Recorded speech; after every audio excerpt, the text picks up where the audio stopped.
Dans un mot d'un leader et d'un warrior, il n'y a pas les mots essayer. Usain Bolt, il sait pas que je vais essayer de gagner cette année.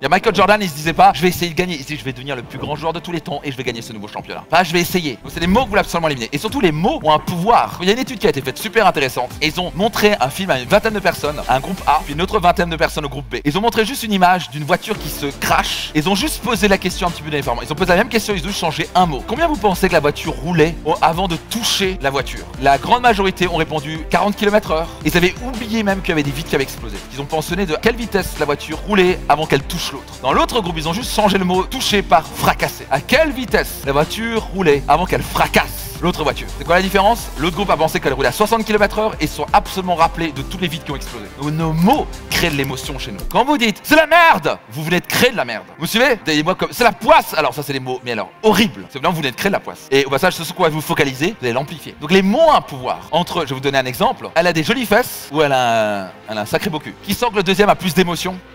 Entre oh elle est jolie et c'est une bombe.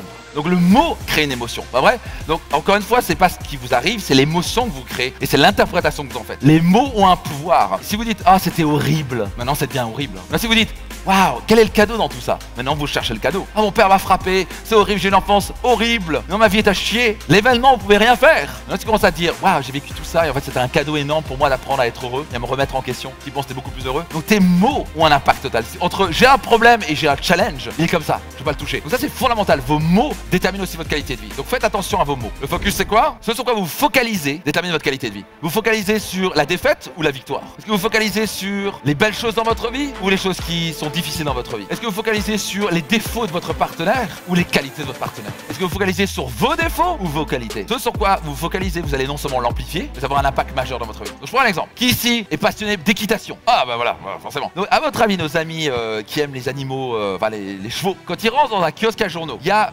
vraiment 500 magazines différents. Qui pense, ils voient, ils scannent et en un clin d'œil, ils voient tous les chevaux. Tous les magazines de chevaux. Ferrari, tout ça, à part si ça les intéresse pas, ils vont même pas le voir. Pas vrai? Ils sont là, scanner. Qui fait pas du tout cheval si ça les intéresse pas? Qui pense dans un casque à la journée, tu le vois même pas. Donc ce qui va montrer aussi que vous scannez, ce sur quoi vous focalisez. Vous focalisez sur les problèmes. Tu dis, ah, j'ai des problèmes. Tu vas tirer quoi? Tu vas voir quoi partout? Des problèmes. Ah, mes salariés, c'est incroyable, ils bossent pas. Bah, tu vas en attirer plus et ils vont encore moins bosser. C'est sur quoi tu te focalises si on amplifie. Donc, j'ai un exemple concret. Cherchez tout ce qui est rouge dans la salle. Tournez-vous, regardez, chez vous sur Zoom, vous regardez tout ce qui est rouge autour de vous. Rouge, réveillez tout ce qui est rouge.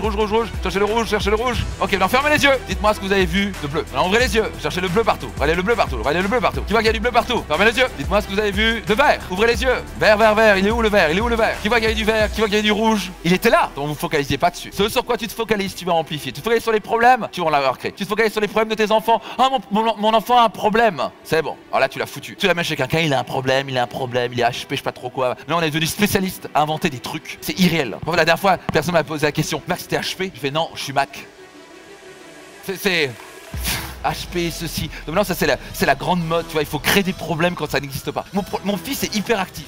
Ah ouais? Tous les enfants sont hyperactifs. Surtout quand tu les mets à essayer de les garder sages comme une image pendant 8 heures par jour, assis. Un truc qui est fondamentalement quasi impossible pour un humain. On n'est pas fait pour rester assis sage comme une image. Oh, il est hyperactif, mon fils. Mais bien sûr qu'il est hyperactif. J'essaie de le conditionner à rester assis 8 heures par jour. Le pire, c'est qu'on y arrive à la fin. Ah, il bouge tout le temps. Ah oui, il bouge tout le temps, c'est normal. C'est bien qu'il bouge. S'il bouge pas, il s'éteint. Bah, ça, émotion, ça veut dire energy in motion. Pour te sentir mieux, tu dois bouger. Bah, ça, j'ai démontré pour les gens qui sont en dépression. C'est quasi impossible d'être en dépression si tu fais du sport. Les sportifs, vous allez rarement trouver quelqu'un qui est en dépression. Et quand tu bouges, tu te sens bien. Qui a déjà fait du sport et d'un coup, tu te sens super bien après. Absolument. Tu vas sauter dans la piscine, aller courir, tu vas faire une grande marche. Ah, je me sens mieux. Bah oui, tu as bougé. Donc on aime bien mettre des trucs. Et puis les parents adorent dire que son enfant a un problème, il est spécial. C'est extraordinaire le truc. Ah oui, votre enfant est unique. Arrêtons avec les étiquettes de merde, parce que le problème c'est que ça le bloque là-dedans. Ah, je suis HP, ah, j'ai une excuse, ouais, moi je suis comme ça, je peux pas rester là. Et non, il est foutu. Il a mis une étiquette, vous l'avez mis dans une case, c'est terminé pour lui. Sauf jusqu'à ce que dit, écoute, t'es HP, mais t'es tellement plus que ça. Non, t'es DP et t'es Mac et t'es tout ce que tu veux devenir. C'est pour ça qu'ils pensent que chacun est différent. Donc catégoriser les gens, c'est extrêmement dangereux. Et les parents, ça les arrange. Ah, j'ai un problème. Mon fils a un problème. On va l'amener chez la psychologue qui va confirmer qu'il a un problème. Oh mon Dieu, il faut que je sorte de l'école, je vais me mettre dans une école prisalienne. Surtout que tu sortes de l'école. Mais bon, ça c'est notre discussion. Je vais vous partager la méthode en 5 étapes que nous on a utilisées pour faire des millions chaque année grâce aux réseaux sociaux. Vous avez juste à cliquer et de participer à cette masterclass. C'était Max Piccinini et rendez-vous dans une prochaine vidéo et surtout dans la masterclass.